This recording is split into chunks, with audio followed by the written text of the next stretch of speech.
I'm not even joking. It really was that bad. But I'll get to that in a minute. First of all, hello everyone. This is it's not the Coffee and Graph podcast. That's not today. Today is a reset day. It is January, so we are doing a January reset, and I'm going to be talking about my goals, my budget, my sales, and just to add a little bit of something to this one, I'm going to be adding quarter one goals too, because we're in another quarter. Yay! All right, let's just jump straight in with goals. December, I had the one, and that was to finish the course, which I did. I mean, it would be a bit embarrassing if I didn't. I'd been working on it since October, and I only managed to finish it by the skin of my teeth. It was literally the last thing I did before I signed off for the holidays, and I just sent it out to the people who agreed to test it for me, and I was just like, it's done! But I am very, very proud of it. It's not launched yet. It's getting launched on Monday. If you're watching this in the future, it's done. It's launched. The course is called Crafting Connections, and it's all about the who, the where, and the how of identifying and attracting and connecting with your ideal customer. All important stuff, and I'm very, very proud of it. It's not a talking head video like this. I wanted to make it as easy for me as possible to update and add to as much as possible, because I want this to be something that can grow with me. So it's more of a, how would I describe it? It's like slides with voiceover. Yeah, that sounds really, really dull. But I'm really, really chuffed with the amount of stuff that I've managed to pack into this small course. I had to keep reminding myself to try and keep it manageable, because if you stick too much information into one thing, it just becomes noise. So this is why I've been working on it for 3 months, guys. And I've included a workbook to go with it. And oh yeah, I can't wait to share it with you. It's going to be £29 for January only. And then in February, on my birthday, it's going up to £39. So if you're interested, just saying, it's in the description. But don't go anywhere yet, because I want to talk to you about my goals still. Okay, good. Right, so that was my goal for December. Did it. My goal for January is so boring, but unfortunately it's so necessary.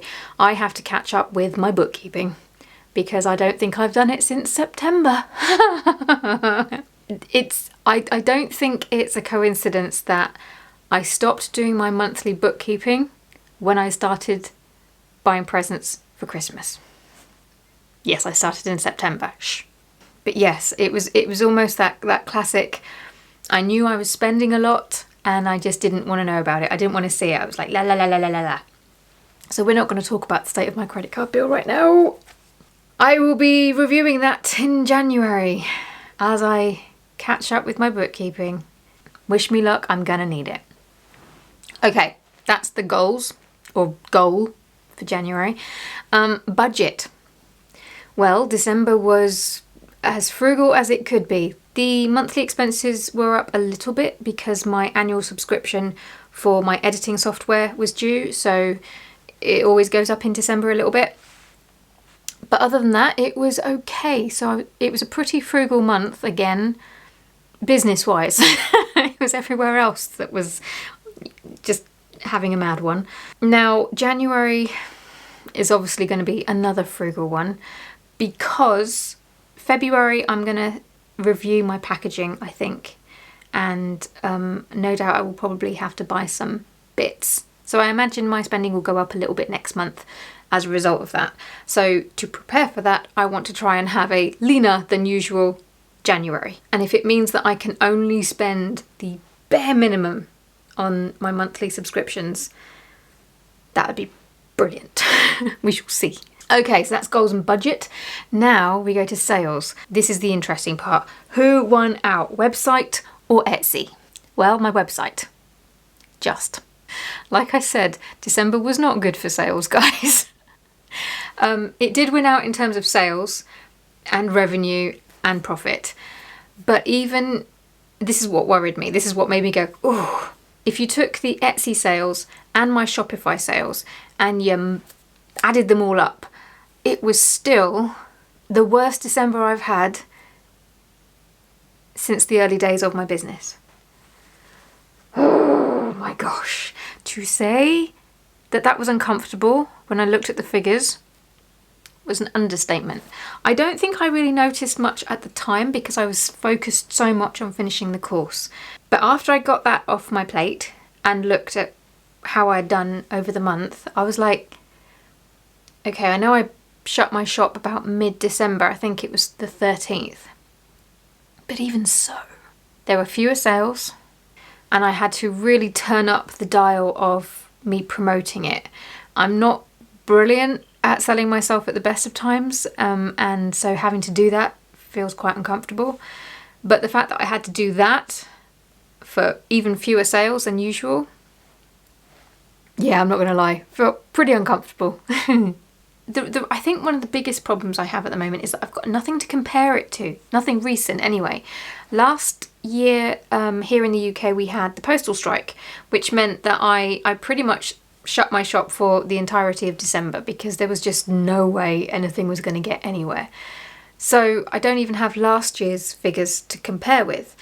And then the year before that and the year before that was the whole schmandemic time and all of that's gumph. So 2019 is the closest I've got to compare my figures with, and my business looks so different then. So I don't have anything to compare my business to. It's almost like starting from scratch, and I don't like it because before 2020 and everything that's come since then, I've always had the previous year to compare stuff to, and there's been like an ebb and a flow and a rhythm, and there's been some sort of, okay, what's the word I'm looking for this time? Predictability. That's the word I was looking for. And I just don't have that. I will be able to, this year at least, be able to compare my figures for last year. But wow. Yeah, just to say that I came away from December thinking, oh no. Yeah, that would be an understatement. Okay, and before we finish up, because we're doing this all over again and it is now Q1, I've got some Q1 goals that I will share with you if you're interested. You've heard the first one. I've got to catch up with my bookkeeping and I don't want to think about it, so we'll just move on. The second one is to get my financial house in order. This is kind of an umbrella goal that includes business stuff and some personal stuff. The business stuff is to catch up with the bookkeeping, and then there's some other personal stuff in there, like there's some admin that I've got to do with my pension. I want to open up some more savings pots so that I can organise my savings better, and I want to, because they had a bit of a battering over Christmas too, and I kind of want to organise them better so that they're harder to dip into, shall we say. Yeah, just get my financial house in order so that when I think of it in my head it doesn't make me go ah! And then the last goal for Q1, and I've touched on this in a previous video, I want to introduce some merch in the form of cups, because I thought they'd make a good fit for the podcast. And I asked you guys for some ideas, and you did not disappoint. There's some great ideas there. And I have some. I have 2 designs that I'm already working on, which I will release first. And then there's going to be a specific podcast one, which needs more work. But this is my dopamine goal, my project that I could lose myself in for days. So I've told myself I'm not allowed to work on that until I've at least caught up with my bookkeeping. If I can do that boring but very necessary task, then I will let myself work on the merch, but not before. Okay, that's it. That's my January reset. December was... I don't want to talk about December. December was what it was, and we shall hopefully move on to a brighter 2024. I mean, a girl can hope. Stop filming, I'm done.